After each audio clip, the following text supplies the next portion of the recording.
નમસ્કાર વિદ્યાર્થી મિત્રો, ગયા લેક્ચરમાં આપણે કાવ્ય એક સમબદ્ધત્વમ સાથે બોલીએ જે વેદમાંથી લીધેલું છે એમાં કુલ 5 મંત્ર છે, એમાંથી 2 મંત્ર આપણે જોયા, ત્રીજો, ચોથો અને 5મો મંત્ર હવે આપણે આ લેક્ચરમાં જોશું।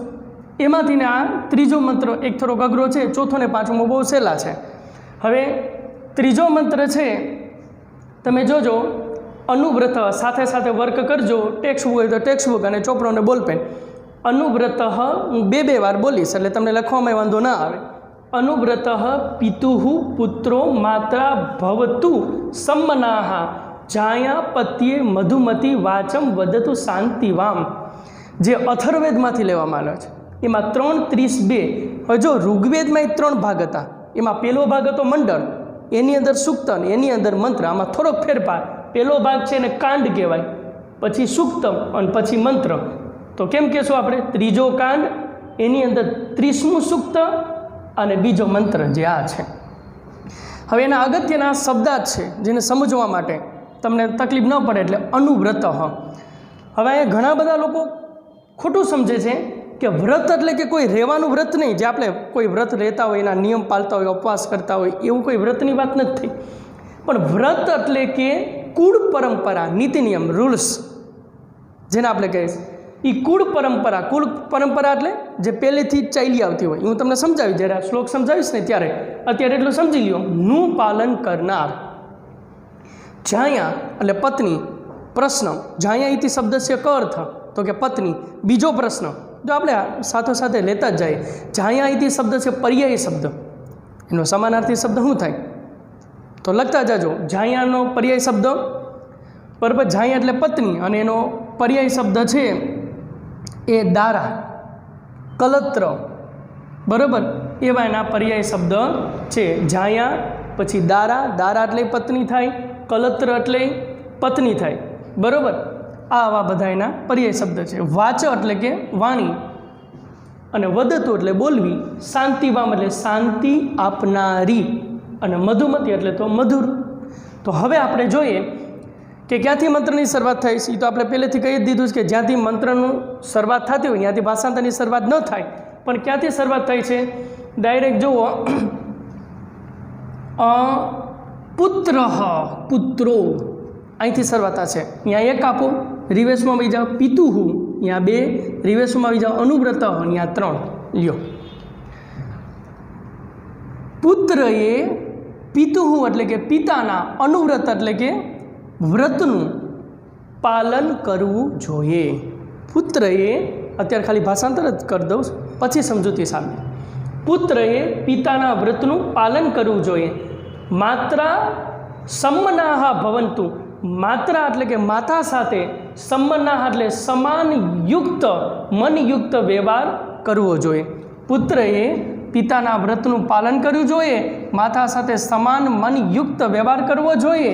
અને ત્રીજું જાયા, જાયા એટલે કે પત્ની, પત્નીએ, પતિ એટલે પતિની સામે, મધુમતી એટલે કે મધુર, વાચમ એટલે કે વાણી, પત્નીએ પતિની સામે મધુર વાણી, મધુર વાણી, શાંતિવામ એટલે કે શાંતિ આપનારીને, વદતુને છેલ્લે જવા દો, બોલવી જોઈએ।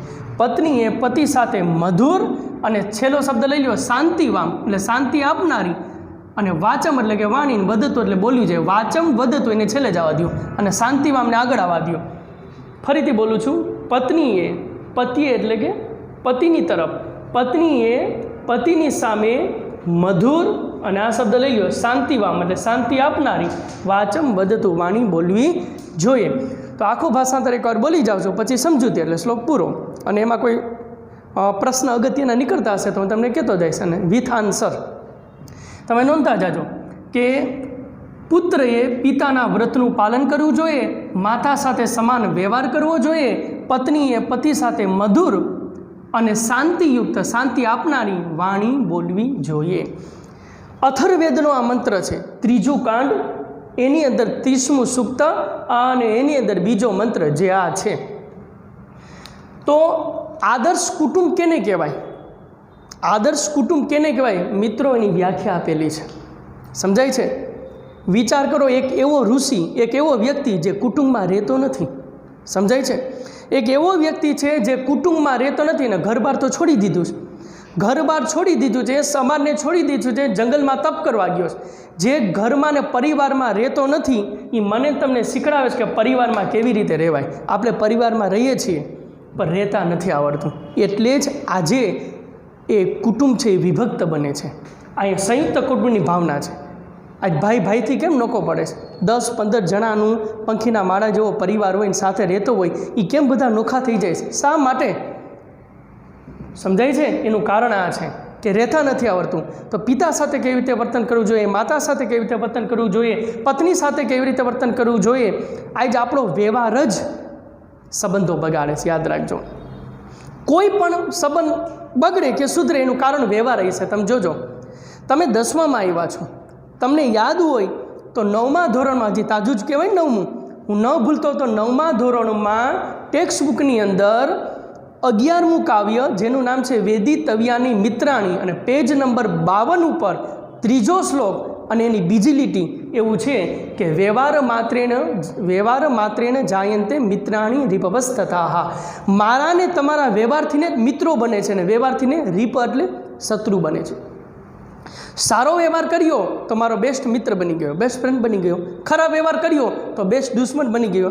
દુશ્મને આપણે બેસ્ટ જ બનાવીએ ને, જેવું તેવું તો હાલતું નથી આપને, સમજાય છે? એટલે જે કાંઈ મિત્રતા થાય છે, જે કાંઈ દુશ્મન થાય છે, એ આપણા વ્યવહારથીને જ થાય છે. વ્યવહાર કરતાં નહીં આવડતું ને એટલે જ ઘણા બધા પ્રોબ્લેમો જીવનમાં ઊભા થાય છે. યાદ રાખજો. એટલે વ્યવહાર કેવી રીતે કરવો જોઈએ એક તો આપણે એ શીખડાયું છે. બીજું, કુટુંબમાં કેવી રીતે રહેવું જોઈએ એ આપણે શીખડાયું છે.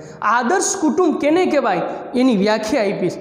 રામચરિત માનસ તુલસીદાસ એને આદર્શ કુટુંબની વ્યાખ્યા આપી છે કે માત પિતા ભ્રાતા સંગ ભોજન કરહી, માત પિતા આજ્ઞા અનુસરહી.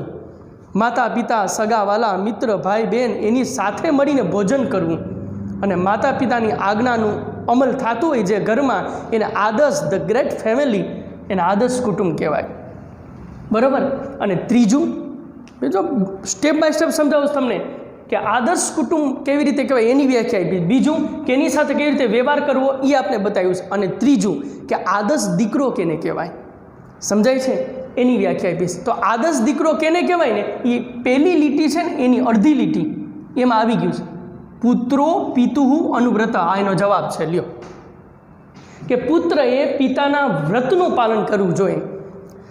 વ્રત એટલે કે કુળ પરંપરા. અહીં લખેલું છે કે દરેક જ્ઞાતિ, દરેક ધર્મ એને પહેલેથી ને જે હાઈલું આવતું હોય ને એક આખી નિયમો હોય, જેને આપણે રૂલ્સ એન્ડ રેગ્યુલર કહીએ, જેને આપણે કુળ પરંપરા કહીએ, પહેલેથી ને હાઈલી આવતી હોય. એ કુળ પરંપરા તમારા દાદાએ પાડી, એ જ કુળ પરંપરાને આગળ કોને ધપાવી? તમારા ફાધરે. હવે એ જ કુળ પરંપરાને આગળ ધપાવી એ દીકરો હોય કે દીકરી હોય એની ફરજ બને. સમજાય છે?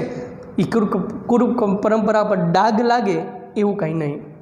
એટલે દીકરો હોય કે દીકરી હોય પણ સંતાન હોય એને કુળની પરંપરા જાળવવી જોઈએ ને એને આગળ વધારવી જોઈએ. આ પહેલેથી નિયમ છે એનો. બરાબર? પછી ગમે ધર્મ વાઇઝ, જ્ઞાતિ વાઇઝ કુળ પરંપરા છે એ અલગ અલગ હોય. તો એવા વ્રતનું પાલન કરવું જોઈએ. પુત્રએ પિતાના વ્રતનું પાલન કરવું જોઈએ. આદર્શ દીકરો કેને કહેવાય? પિતાના મનની ઈચ્છા જાણી, પિતાના મનની ઈચ્છા જાણી, હજી પિતાએ કીધું નથી તું આમ કર, પણ હજી પિતાના મનમાં એવું થયું એટલે પિતાના મનની ઈચ્છા જાણી અને પિતા કે એની પહેલાં કાર્ય કરી નાખે ને એને ઉત્તમ દીકરો કહેવાય. વિચાર કરો, અત્યારે તો પિતા કે દીકરો કરે ને તોય પિતા રાજી થાય હો કે જો મારા કૈયામાં છે. એને ભલે પિતાને કહેવું જ ન પડે અને વગર કીએ દીકરો કરી નાખે પિતાને કેટલી ખુશી થાય. એટલે પિતાના મનની ઈચ્છા જાણી અને પિતા કહે એની પહેલાં કાર્ય કરી નાખે ને ઉત્તમ દીકરો કહેવાય. પિતા કહે પછી કાર્ય કરે એને મધ્યમ દીકરો કહેવાય. અને પિતા કહે પછી નકટો થઈને ન કરે એને કોઈ નંબર હોતો નથી. સમજાય છે? પણ એ આદર્શ કુટુંબ દીકરાની વ્યાખ્યા આપી. ઉત્તમ દીકરો કેને કહેવાય? ઉત્તમ દીકરો એને કહેવાય કે રામને સાંજે રાજ દરબારમાં બોલાવવામાં આવ્યા કે રામ આવતીકાલે તારો રાજ્યાભિષેક થવાનો છે અને તું અયોધ્યાનો રાજા બનવાનો છો. અને બીજે જ દિવસે સવારે રામને કૈકેયીના મહેલમાં બોલાવવામાં આવ્યા અને કહ્યું કે સાંભળીને રામ, રાજા તો ભરત બનશે તારે તો 14 વર્ષ ખુલ્લા પગે મૂંડી વેશ ધારણ કરી અને વનવાસ જવાનું છે. રાજા બનવાના સમાચાર સાંભળ્યા તો ચહેરા પર હાસ્ય નહોતું, અને બીજે જ દિવસે વનવાસના સમાચાર સાંભળ્યા કપાળ ઉપર એક કલચલી નહોતી. આને કહેવાય ઉત્તમ દીકરો. રામે એક પ્રશ્ન નથી પૂછ્યો કે પિતાજી વનવાસ મને મંજૂર છે, પણ મને જરા કહેશો કે મારો વાંક શું છે. આને કહેવાય ઉત્તમ દીકરો. રામને ખબર હતી કે હું વનવાસ, યાદ રાખજો રામાયણ વાંચો તો ખબર પડે. રામાયણમાં દશરથ રાજાએ ચોખ્ખું નથી કીધું તું વનવાસ જા, કીધું જ નથી, તમારી જાણ ખાતર. પણ રામને ખબર હતી કે માં કઈ પાસેથી વચન માગેલા છે, એટલે જો હું વનવાસ નહીં જાઉં તો અમારા કુળની જે પરંપરા હાઈલી આવે છે, કઈ પરંપરા? રઘુવીલ રીત સદા ચલી આવી, પ્રાણ જાય પણ વચન ન જાય, એને કહેવાય અનુવ્રત કુળ પરંપરા. સમજાય છે કે જો હું વનવાસ નહીં જાઉં તો મારા પિતાને કલંક લાગશે, અને વચન માટે તો અમારા પૂર્વજોએ પ્રાણ દઈ દીધા, અને મારા પિતા પર કલંક લાગશે. એટલે રામે પિતાના એ કુળની પરંપરાનું પાલન કર્યું. રામને ખબર છે કે પિતા મારા પર વધારે પ્રેમ કરે છે, એટલે એમ નહીં કે તું વનવાસ જા, પણ હું વનવાસ નહીં જાઉં તો કુળની પરંપરાને ડાઘ લાગશે. એટલે રામે હસતા માટે વનવાસ સ્વીકારી લીધો. વિચાર કરો, 14 વર્ષ સાંભળીએ તો રૂવાડા ઊભા થઈ જાય. વિચાર કરો, આને ઉત્તમ દીકરો કહેવાય. અત્યારે ખીજમાં કોઈ પિતાએ કહી દીધું હોય જોઈએ કે મારો મગજ બગડ્યો, 14 મિનિટ તું બહાર નીકળી જા. 14 મિનિટ 14 મિનિટ એવલો ન નીકળે, બાપાને બાઈને કાઢે એમ છે. સમજાય છે? તો ઉત્તમ દીકરો એને કહેવાય કે પુત્રએ પિતાના વ્રતનું એટલે કુળ પરંપરાનું પાલન કરવું જોઈએ, માતા સાથે સમાન વ્યવહાર કરવો જોઈએ. મા સાથે સમાન વ્યવહાર કરવો જોઈએ. ત્યારે મા સાથે આપણે કેવી રીતે હેરાન કરીએ? માતાને જ વારે ઘડી આપણે હેરાન કરતા હોઈએ. યાદ રાખજો, તમે ઘરની માને તમે રડાવો છો અને મંદિરની માને તમે ચુંદરી ચડાવવા જાઓ, એ મંદિરની માં ક્યારેય પ્રસન્ન નહીં થાય. બરાબર? મા બાપ ગમે એવા હોય, પણ એકવાર વારંવાર પગે લાગવાથી તો એકવાર જોઈ અંદરથી ને આમ રાજી હશે અને એનો હાથ તમારા મસ્તક ઉપર મુકાઈ ગયો તો દુનિયાની તમામ દુનિયા છે એ તમારા ખિલાફ હશે, છતાંય તમે જંગ જીતી જશો. સમજાય છે? એટલે એને એમ કીધું કે માતા સાથે સમાન વ્યવહાર કરવો જોઈએ. પત્નીએ પતિ સાથે, જાયા એટલે પત્ની અને પતિ એટલે પતિ, પત્નીએ પતિ સાથે મધુર અને શાંતિયુક્ત વાણી બોલવી જોઈએ. લ્યો, તો કુટુંબમાં કેવી રીતે રહેવું મને તમને શીખડાયું છે. આજે આપણે રહેતા નથી આવડતું, વ્યવહાર કરતા નથી આવડતું, એટલે આવી બધી પ્રોબ્લેમ ઊભી થાય છે. અને સંયુક્ત કુટુંબ છે એની ભાવના તૂટી છે અને કુટુંબ વિભક્ત થવા લાગ્યા છે. એટલે કુટુંબ વિભક્ત ન થાય, સંયુક્ત કુટુંબ હશે ને તો એક શક્તિ હશે, જીવવાની મજા આવશે અને જવાબદારી વેચાઈ જશે. તમે જોજો, માની લો કે 3 ભાઈ ભેગા રહેતા હોય ને 2 ભાઈ પુષ્કળ કમાતા હોય, ત્રીજો ભાઈ ઓછું કમાતો હોય ને તો ટેન્શન નહીં લે કે લાઇટ બિલ ભરવાનું છે, હજી તેલના ડબ્બાના બાકી છે. સમજાય છે? પણ 3 નોખા રહેતા હોય તો ટેન્શન રહે ને. એટલે ઋષિ એમ કીધું કે ભેગા રહ્યો, નોખા નહીં. કારણ કે નોખા રહેવાથી માણસ ટેન્શનમાં આવશે, ભાંગી જશે, અને આવી રીતે જો નોખા થતા જશે બધા કુટુંબો તો ભારત દેશથી ભાંગી જશે, અને ભારત દેશ ભાંગશે અને એની પ્રજા નબળીને માયકાંગલી બનશે ને તો ઘણા બધા દેશો જે રાહ જોઈને બેઠા છે ફરી પાછી ચડાઈ કરશે, અને ભૂતકાળમાં જે પરિસ્થિતિ હતી ગુલામોની, ફરી પાછું આપણે ગુલામ બની જવાના છે અંગ્રેજોની જેમ. તો આ ઋષિ બહુ હોશિયાર હતા, એટલે એને કીધું કે પુત્રએ પિતા સાથે એના વ્રતનું પાલન કરવું જોઈએ, માતા સાથે સમાન વ્યવહાર કરવો જોઈએ, પત્નીએ પતિ સાથે મધુર અને શાંતિયુક્ત વાણી બોલવી જોઈએ. પોતાના પતિના સુખમાં સુખી ને દુઃખમાં દુઃખી એને આદર્શ પત્ની કહેવાય. એની સાથે મધુર અને શાંતિયુક્ત વાણી બોલવી જોઈએ. તો આ થયો ત્રીજો મંત્ર. ચોથો અને પાંચમો એ 2 મંત્ર છે ને એ શાંતિ મંત્ર છે. બરાબર? તો એ આપણે હવે જોઈ જાય. એમાં મંત્ર નંબર 4.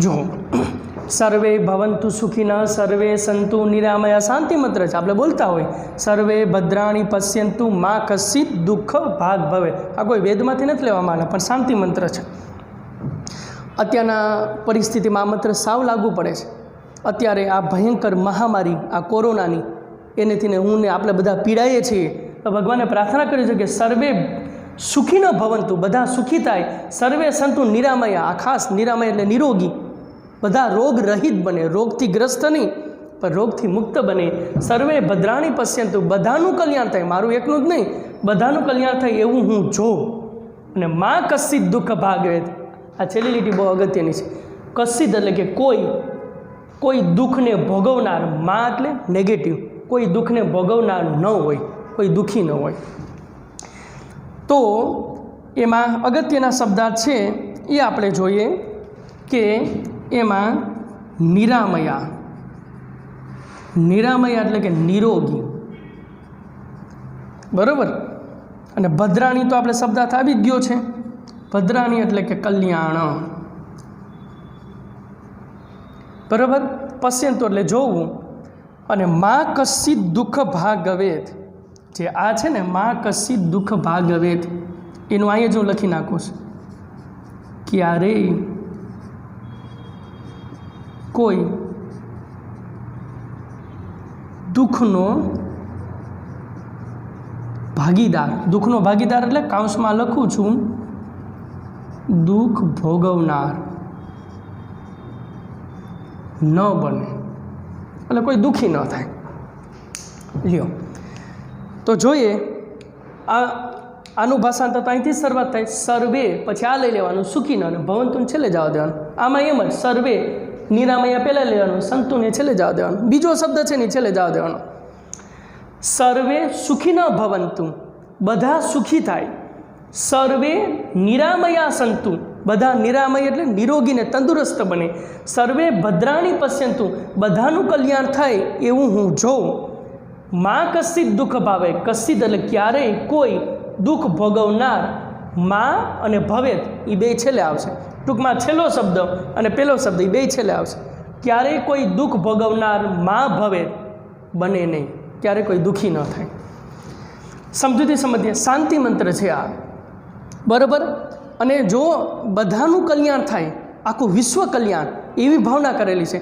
કારણ જંગલમાં જઈને ઋષિએ ઋષિ એકલા જ કર્યું છે ઉનાળાની ભયંકર ગરમી શિયાળાની ઠંડી ચોમાસાનો વરસાદ આવું બધું એને સહન કર્યું છે અને ભગવાન પ્રસન્ન થાય તો એ એમ કહે ને કે હું જ સુખી થાઉં હું સુખી થાઉં નથી બોલ્યા સર્વે all over the people become the happiness એવું બોલ્યા બધા લોકો સુખી થાય માત્ર હું જ નહીં બરાબર કારણ કે ઋષિ એવું ગણે છે કે આખી પૃથ્વી છે એ મારું કુટુંબ છે કુટુંબમાં કોઈ એક વ્યક્તિ છે એ દુઃખી થતો હોય તો આપણે એના માટે માનતા ને ઘણીવાર એના પર પ્રાર્થના કરતા હોય પણ ઋષિને તો આખું વિશ્વના લોકો વિચાર કરો કુટુંબ છે વસુધૈવ કુટુંબકમ ડૉક્ટર સર્વપલ્લી રાધાકૃષ્ણ વસુધા એટલે કે આ પૃથ્વી છે એ જ મારી કુટુંબ છે આ પૃથ્વીના જેટલા લોકો છે એ મારું કુટુંબ છે I am member of the earth in all over the people my family આખા લોકો છે એ મારા ફેમિલી એટલે કુટુંબ છે અને આઈ એમ મેમ્બર હું આખા આ પૃથ્વીનો એક મેમ્બર એટલે એક સભ્ય છું એટલે એમ પ્રાર્થના કરે છે કે બધા સુખી થાય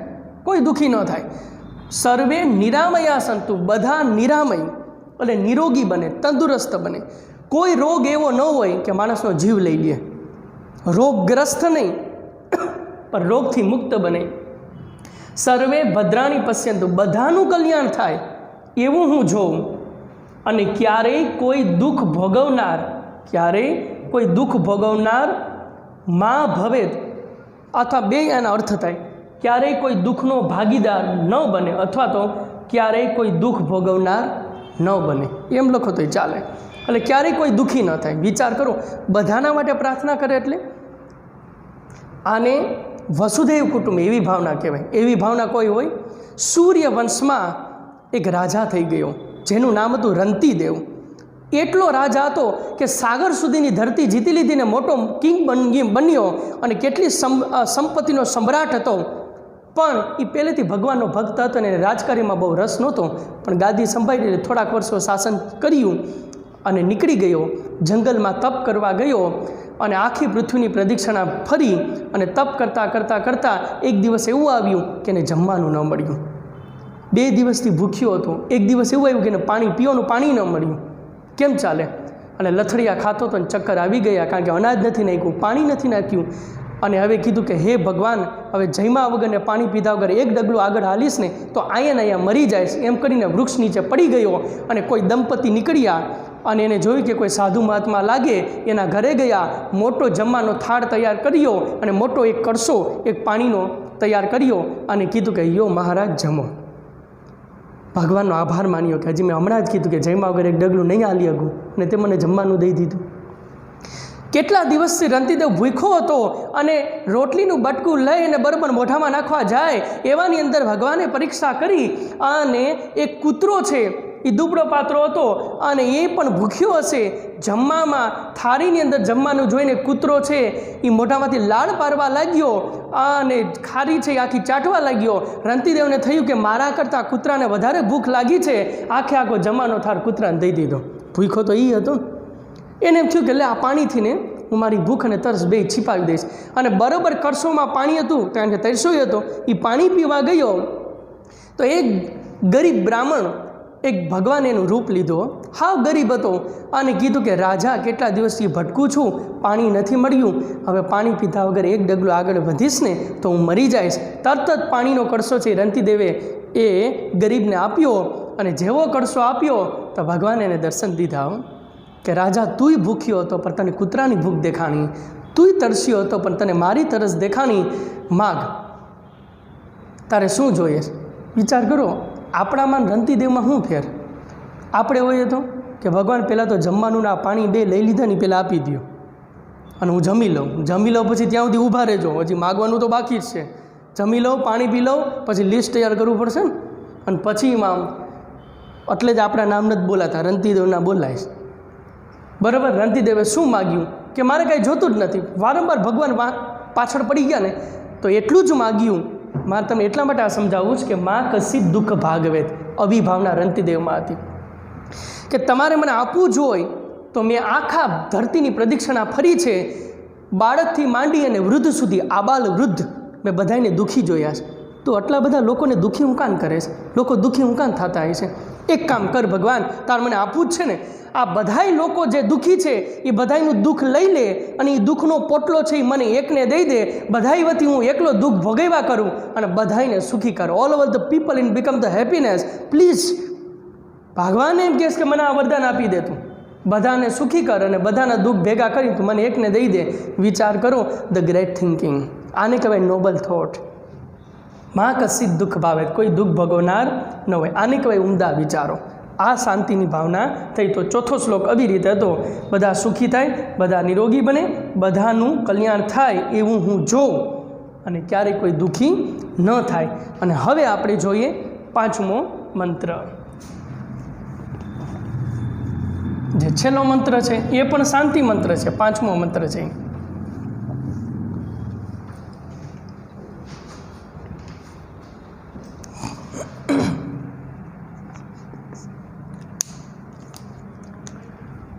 પાંચમો મંત્ર છે કાલે વર્ષંતુ પર્જન્ય.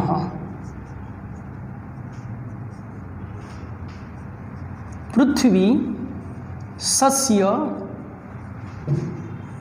શાલિની.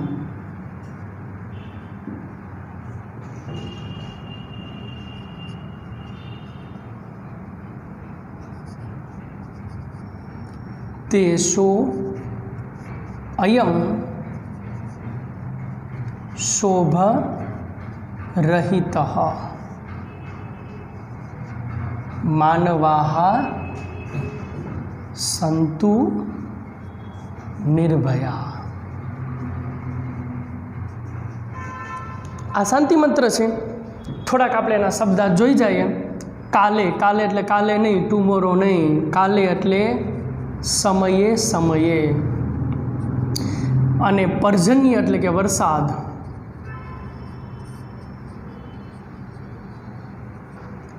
વર્ષતો એટલે કે વર્ષે, તો ખબર જ હોય. સસ્ય સસ્ય શાલિની, બે ભેગું લઈ લે. સસ્ય એટલે કે અનાજ અને શાલિની એટલે કે હરીભરી, અનાજથી હરીભરી. શોભરહિત,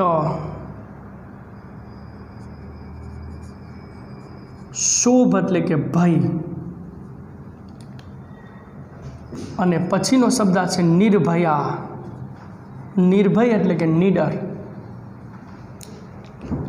લ્યો, કાલે વર્ષંતુ પર્જન્ય પૃથ્વી સસ્યશાલિની. આ ડનો અ થઈ જશે, સંધ્યામ છૂટી પડશે. અયમ દેશ, દેશ અને છેલ્લે જવાનું. અયમ દેશ, આ દેશ છે એ શોભરહિત, ભયથી મુક્ત બને. અને માનવાહ એટલે આ દેશની પ્રજા નિર્ભયા સંતુ, નિર્ભય એટલે કે નિડર બને. પહેલી લીટીમાં બે ભાવના છે, બીજી લીટીમાં બે, એટલે કે ચાર ભાવના છે. ચાર વાક્ય કીધા, પહેલીમાં બે, બીજીમાં બે, એટલે ચાર પ્રાર્થના ભગવાન આગળ કરી છે. દેશ કેવો હોવો જોઈએ આપણો? એક સુખી અને સમૃદ્ધ દેશની કલ્પના કરેલી છે. એવો આપણો દેશ હોવો જોઈએ, બરાબર. સુખી ભારત કેને કહેવાય? આપણે ગાતા હોય ને કે ભાઈ જहाँ સોને કી ચિડિયા કરતી હૈ બસેહરા, वो ભારત દેશ है मेरा, બસ ધીસ ઇઝ માય કન્ટ્રી. કે કેવો દેશ હોવો જોઈએ? કાલે પર્જન્યને પહેલાં લઈ લો, પર્જન્ય અને વર્ષતુ એને છેલ્લે જાવજો. આમ આવશે વર્ષતુ. કાલે પર્જન્ય વર્ષંતુ, કાલે એટલે સમયે સમયે, પર્જન્ય એટલે વરસાદ, વર્ષતુ એટલે વર્ષે. આ ધરતી ઉપર સમયે સમયે વરસાદ વરસે. બીજી માગણી કરી પૃથ્વી, એટલે આ ધરતી છે એ સસ્ય એટલે કે અનાજ, અને શાલિની એટલે કે હરીભરી. આ ધરતી છે એ અનાજથી હરીભરી હોય. અયમ દેશ, આ દેશ છે એ ભયથી મુક્ત બને. રોગ શોભ રહિત, રહિત એટલે કે મુક્ત, વગરનું, વિધાઉટ. આ દેશ છે એ ભયથી મુક્ત બને. અને ચોથી માગણી માનવાહા નિર્ભયા સંતુ, લોકો છે એ નિર્ભય અને નિડર બને. ચાર માગણી કરી, મેં ગુજરાતી કરી નાખ્યું. સમયે સમયે વરસાદ વરસે, આ ધરતી અનાજથી હરીભરી હોય, આ દેશ ભયથી મુક્ત બને, અને લોકો છે એ નિડર બને. આ એનું ટ્રાન્સલેશન થયું. હવે સમજી લઈએ એટલે કાવ્ય પૂરું. પહેલું, કાલે પર્જન્ય વર્ષંતુ, સમયે સમયે વરસાદ વરસે. તો કેવી ધરતી હોવી જોઈએ? કે સમયે સમયે ઋતુ બરાબર સમયે સમયે હોય. ઉનાળો હોય તો ઉનાળો, શિયાળો હોય તો શિયાળો, અને ચોમાસું હોય તો. અત્યારે તો ત્રણેય ઋતુ ભેગી થઈ જાય, ઘણીવાર એવું બનતું હોય. ઋતુચક્ર ડિસ્ટર્બ કર્યું છે. એનું કારણ માનવ, કારણ કે પર્યાવરણ આપણે ડિસ્ટર્બ કર્યું છે. The great problem global warming, સમજાય છે? એટલે સમયે સમયે વરસાદ વરસે, અને એ વરસાદથીને જ પૃથ્વી છે એ અનાજથી હરીભરી રહે ને. મેં તમને હમણાં જ ઋતુચક્રની વાત કરી, શ્રીમદ ભગવદ્ ગીતા, સમજાય છે? કે યજ્ઞાત ભવતી પર્જન્ય, પર્જન્યાત અન્ન સંભવ. યજ્ઞાત ભવતી પર્જન્ય, યજ્ઞથીને પર્જન્ય એટલે વરસાદ આવે, અને પર્જન્યાત અન્ન સંભવ, અને વરસાદથીને એ અન્ન પાકે, અને એ અન્નથીને પ્રજા છે એ સંતુષ્ટ અને સુખી થાય. તો સમયે સમયે વરસાદ વરસે એવો મારો દેશ હોવો જોઈએ. પૃથ્વી સસ્યશાલિની, આ ધરતી છે એ અનાજથી હરીભરી હોય. જે ખેતરમાં હું જાઉં એ ખેતર ઉજળ ન હોય, વેરાન ન હોય, પણ કેવું હોય? લીલુંછમ હોય. જાણે કે ધરતી કેમ લીલી ચાદર ઓઢેલી હોય, અને લીલુંછમ હોય. એકો એક વૃક્ષોને, એ એકો એક વૃક્ષોની જે ડાળી છે એ એકો એક વૃક્ષોની ડાળી ઉપર પુષ્કળ પ્રમાણમાં ફળ છે આવેલા હોય, અને ફળતીને ડાળી છે આમ લચકતી હોય. એવા ખેતરો હોવા જોઈએ. એવી ધરતી અનાજથી હરીભરી હોય. આપણે ગાઈએ જ છીએ સુજલામ, છે ને, પાણીથી ભરપૂર. સુફલામ, ફલથી ભરપૂર. સુજલામ સુફલામ મલય જસી તરામ, સસ્ય શ્યામલામ. આવ્યું ને? સસ્ય એટલે અનાજ. સસ્ય શ્યામલામ માતરમ વંદે માતરમ. તો કેવો દેશ હોવો જોઈએ? આ ધરતી છે એ સસ્યશાલિની, અનાજથી હરીભરી હોવી જોઈએ. અને આ દેશ છે એ ભયથી મુક્ત હોવો જોઈએ. આતંકવાદ, પાડોશી કોઈ દેશ હોય, દુશ્મન દેશો હોય, એનો ભય ન હોવો જોઈએ. કારણ દેશ ભયથી મુક્ત હશે તો જ દેશની પ્રજા ભયથી મુક્ત રહેશે. એટલે અયમ દેશ, આ દેશ છે એ ભયથી મુક્ત બને, અને માનવાહા સંતુ નિર્ભયા, અને લોકો છે એ નિર્ભય બને. એક સુખી અને સમૃદ્ધ દેશ કેને કહેવાય એની વ્યાખ્યા આપેલી છે. સમયે સમયે મારા દેશમાં વરસાદ વરસે, અને એને લીધે આ ધરતી છે એ સસ્યશાલિની એટલે અનાજથી હરીભરી હોય, અને આ દેશ છે એ ભયથી મુક્ત બને. અને માનવાહા નિર્ભયા સંતુ, લોકો નિર્ભય અને નિડર બને. અહીંથી ને આપણે પહેલું કાવ્ય સમબદ્ધ્વમ અહીંથી પૂરું થયું। એના 5 મંત્ર હતા। એ 5 મંત્રના અગત્યના શબ્દાર્થ, એનું ભાષાંતર, એની સમજૂતી, એની અંદરથીને પણ કયા પ્રશ્નો નીકળે એ પ્રશ્ને આપણે કરતા ગયા, એના જવાબે દેતા ગયા। મેં મારી બુદ્ધિ મુજબ તમને સમજાવ્યું, બરાબર। અને હવે આ કાવ્યમાંથીને એ સંસ્કૃતમાં પ્રશ્ન પણ પૂછાશે, ગુજરાતીમાં પણ પૂછાય, આનું ભાષાંતરે પૂછાય અને શ્લોક પૂર્તિ પણ પૂછાય। શ્લોક પૂર્તિ ટેક્સ્ટબુકની પાછળ આપેલી હોય એ જ પૂછાશે, બીજી પૂછાશે નહીં। તો આ લેક્ચરમાં આપણે આ કાવ્ય પૂરું કર્યું। હવે પછીના લેક્ચરમાં આપણે બીજું કોઈ ચેપ્ટર ચાલુ કરશું।